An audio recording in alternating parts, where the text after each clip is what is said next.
Hi friends, welcome to my YouTube channel Jakkula JV TV.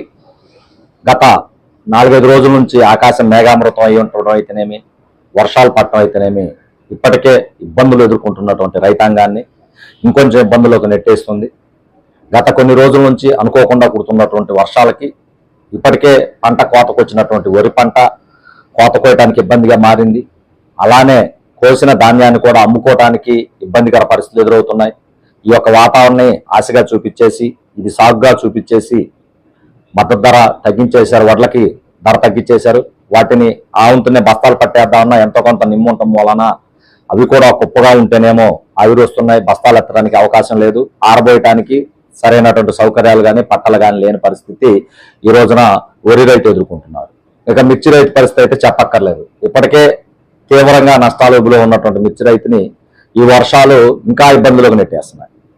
కోత కోయటానికి కూలీలు ఇబ్బంది పడుతున్నారు. కోసిన పంటని పొలంలో కాయలు కోస్తున్నప్పుడు అకాల వర్షం రావటం వల్ల ఇక్కడ పట్ట కప్పుకోవడానికి మనిషి ఉండే పరిస్థితి ఉండదు. ఒకళ్ళ పట్ట కప్పైనా గాలి విపరీతంగా తీయటం వల్ల పట్టలు లేచిపోయే ప్రమాదం ఉంది. లేదు అన్ని సక్రమంగా ఉండే పట్టలు కప్పినా సరే ఒక పూట మొత్తం అలానే ఉంచేస్తే కాయ నాణ్యత దెబ్బతినే ప్రమాదం జరుగుతుంది.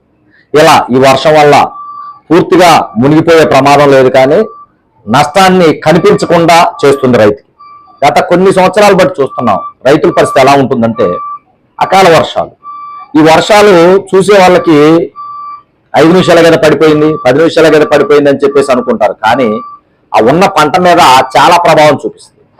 అది ఎవరికీ తెలియదు. పూర్తిగా పంట కొట్టుకొని పోయినా నష్టం ఉండదు, కానీ ఇలాంటి వర్షాల వల్ల కనిపించని నష్టం రైతుకు కలుగుతుంది. దానికి ప్రభుత్వాలు ఆదుకోవడానికి అవకాశం ఉండదు. ఎవరన్నా చూసినా సరే ఇన్సూరెన్స్ కంపెనీలు కానీ ప్రభుత్వం కానీ పెద్ద నష్టం జరగలేదు అంటాడు, కానీ ఈ నష్టం అనేది ఎవరికంటికి కనిపిస్తుంది, ఒక రైతు కంటికి మాత్రమే కనిపిస్తుంది. ఇలాంటి పరిస్థితులు ఈ రోజున వ్యవసాయ రంగం ఉంది.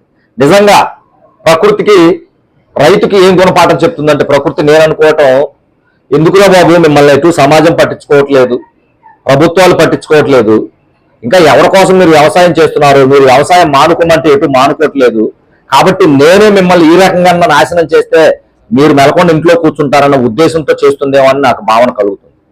నిజంగా వాస్తవం జరుగుతూనే ఉంది. వ్యవసాయం నానాటికి దిగజారిపోతుంది. దీని గురించి ఆలోచన చేసే మానవుడు లేడు, ఆలోచన చేసే ప్రభుత్వాలు లేవు, ఆలోచన చేసే పార్టీలు. ఇంత తీవ్ర సంక్షోభంలో ఎదుర్కొన్నా సరే ఎక్కడ దీని గురించి అసలు ప్రస్తావన జరగట్లేదు. ఇది నేటి వ్యవసాయ రంగంలో రైతులు ఎదుర్కొంటున్నట్టు వెదలు. ఈ వెదల నుంచి మాకు విముక్తి ఎప్పుడు వచ్చుద్ది, ఈ భాగం నుంచి మాకు విముక్తి ఎప్పుడు వచ్చుద్దో అర్థం కాని పరిస్థితిలో ఉన్నాం. ఏదేమైనప్పటికీ ప్రభుత్వాలు, రాజకీయ పార్టీలు కళ్ళు నెత్తిన పెట్టుకొని అహంకార భావంతో రైతులను చిన్నచూపు చూస్తున్నాయి అన్నది ఇది వాస్తవం. అది ఏ పార్టీ అయినా ఏ ప్రభుత్వం అయినా రైతును చిన్నచూపు చూస్తున్నది వాస్తవం. మీరు కళ్ళు నెత్తి నుంచి దించుకోకపోతే రాబోయే రోజుల్లో రైతాంగం చేసే పోరాటం కావచ్చు, రైతాంగం చేసే పంట హాలిడేలు కావచ్చు, ఒక్కసారి కనుక స్టార్ట్ అయితే మీ ఊహ కూడా అందదు. ఆంధ్రప్రదేశ్ రాష్ట్రం పరిస్థితి కావచ్చు, భారతదేశం రాష్ట్ర పరిస్థితి కావచ్చు. చాలా వరకు అనుకుంటున్నారు ప్రజలందరూ కానీ పార్టీలు కానీ అనుకుంటున్నారు వీళ్ళే చేస్తారులే, రైతులు సన్నాసులు, వీళ్ళకి ఇంకా వేరే పని ఎటు చేత కాదు, వాళ్ళకి చేస్తే ఇది వ్యవసాయమే, వాళ్ళే చేస్తారులే సంకనాకుంటా అనే ఒక భ్రమలో ఉన్నారు ఈ రోజు వరకు. కానీ ఆ భ్రమను పటాపంచలు చేస్తున్న పరిస్థితులు ఈ రోజున కనిపిస్తున్నాయి. దానికి ఎగ్జాంపులే మా ఏరియాలో ఇప్పటి వరకు పత్తి, మిరప, వరి తప్పితే వేరే పంటలు అయినటువంటి రైతాంగం ఈ రోజున కంది, వరిగా, మొక్కజొన్న పంటల వైపు మరలిపోయింది.